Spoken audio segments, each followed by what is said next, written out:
For more, I'm joined by Counselor to the President of the United States, Kellyanne Conway. Kellyanne, thank you for being with me.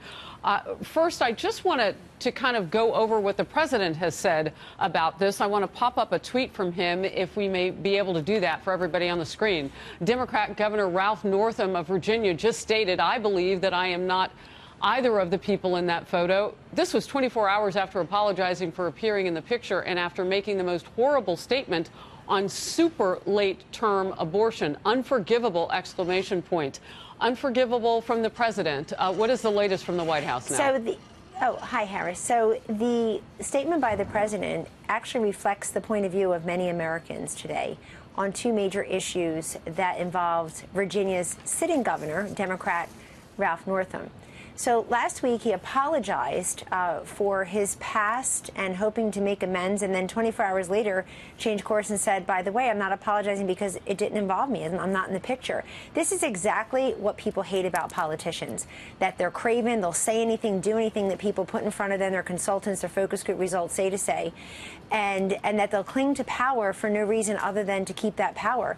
Every major Democrat, including those scared that Ralph Northam would be the Democratic sitting governor in Virginia when they run in 2020, which already started, they've called for him to resign. It's not clear whether they're calling for him to resign because, like the rest of us, are so outraged at these photos and his possible involvement in them, his stated involvement in them, or that they're worried about his liability as a sitting governor in Virginia. But the president said something else at the end of his tweet, which had really raised the ire of many Americans and got very little coverage by the mainstream media, who, of course, is pretty much pro-abortion themselves. Just look at their coverage and their lack of coverage. It's that this same governor earlier in the week said when an infant, used that word infant, didn't say uterine material, didn't say polywog, didn't say some mushy-looking thing on the sonogram screen, said infant. When the infant is delivered, that's a baby, when the infant is delivered, they'll keep them, quote, comfortable, and then have the physician and the mother discuss what's next. We are not a country that is going to allow for legal infanticide as long as Donald Trump is the president of the United States. And very few people picked up on that. The mainstream media all but ignored it. And it wasn't until this latest controversy that they came forward and said he should resign. It's up to the Democrats what they do with their Democrat governor who's embroiled in this racist controversy. It's interesting that you put it that way. We're hearing from the Virginia State House Speaker, who's saying today that he's calling on Governor Northam to resign. A couple of just items there. You say most of the mainstream media being pro-abortion. I'm sure some of them would definitely take exception to that as they do their jobs. Well, they're going to say they're pro-choice, but are they for this or against this? You can't be pro-choice and no longer own and claim these late-term abortions that are now being proposed as law in New York, in Virginia, and in 4 other states. Completely understand that is within the realm of politics, perhaps, but you took a shot at the mainstream media, so I wanted to say that not everybody has political views that they would share on this to begin with and would share them in common. I want to move on and just ask you. I have to say this. Why do they call it women's issues then? Why do we always have to hear that such and such politician is bad or good on, quote, women's issues? Don't they really mean abortion? Because I've been in politics for 30 years and I've never, not a single time, heard the phrase men's issues, because people believe male voters can handle all the issues. Family male issues. office holders. All right, let's move on. So that's an interesting question. Could be family issues. Let's change gears now. I know the president hinted yesterday in his Super Bowl interview that there were going to be some surprises, if you will, and anticipation of the State of the Union tomorrow about the border wall discussion. Can you talk with me about what's coming? Well, he certainly will address the border wall, but also national security and border security, immigration overall.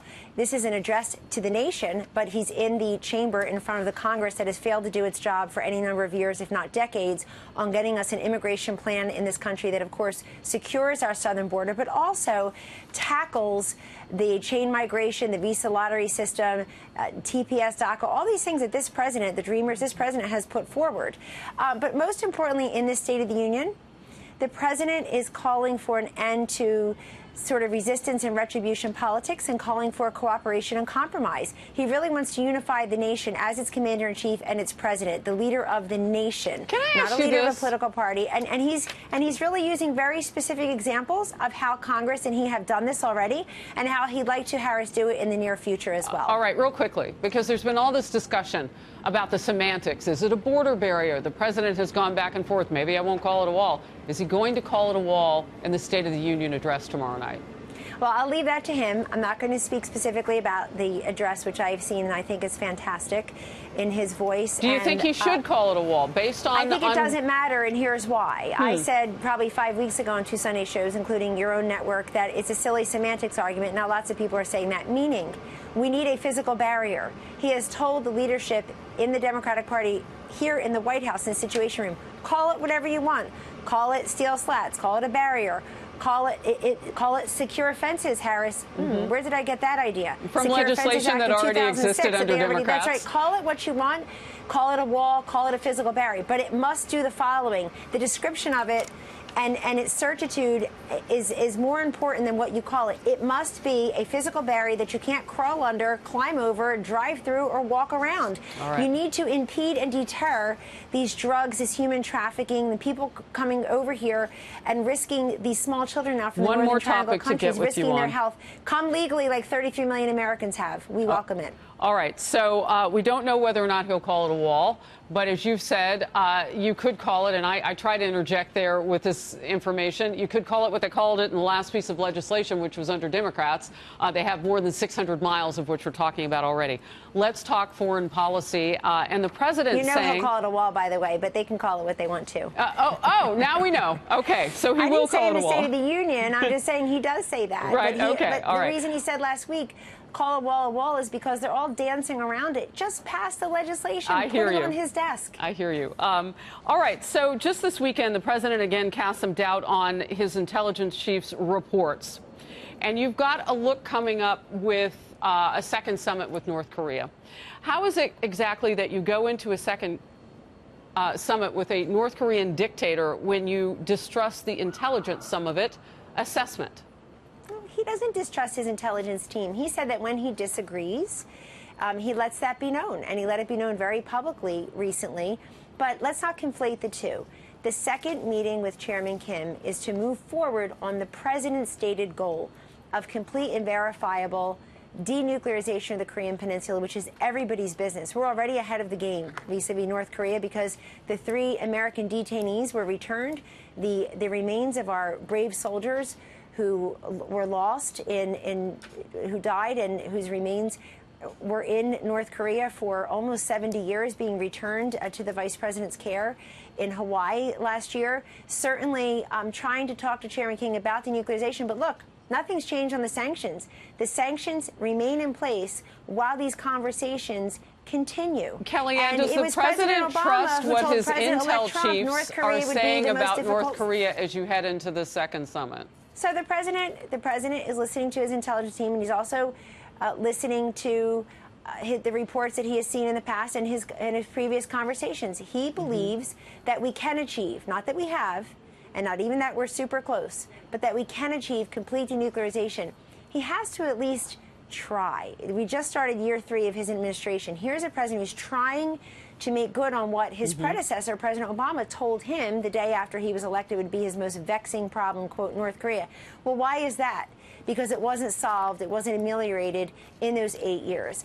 And this is also a president who's taken us out of the Iran nuclear deal for much the same reason. He doesn't want nuclear-capable actors around the globe who have malicious intent with some of those nuclear capabilities. I understand obviously all of those points, and some among the American public are indicating and have in surveys that it makes them a little uneasy when the president and the intel chiefs may not be on the same page. But what you're saying is it isn't that he isn't listening to them. Correct. He's going to figure out what he believes in what they're saying and what the facts support. Correct. And just quickly, the day that all of that came out, that the day after they testified, they were here. I saw them at the White House. They were here to deliver their presidential daily briefing and have been here since.